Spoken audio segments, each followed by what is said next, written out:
এই সুন্দর রুমটা আমাকে প্রোভাইড করেছে। এত সুন্দর একটা বেড, আর কি চাই।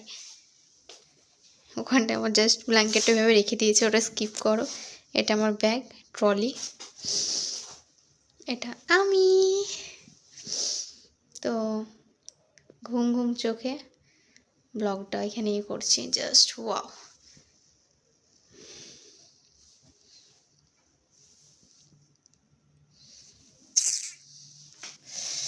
জাস্ট আমি দেখিয়ে দিচ্ছি একবার রুমটা, জাস্ট ভিউটা দেখো।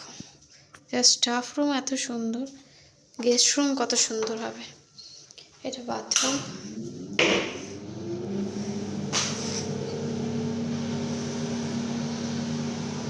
ওপরে গিজার রয়েছে। এটা বাথরুম, এটা কমোড সিস্টেম রয়েছে।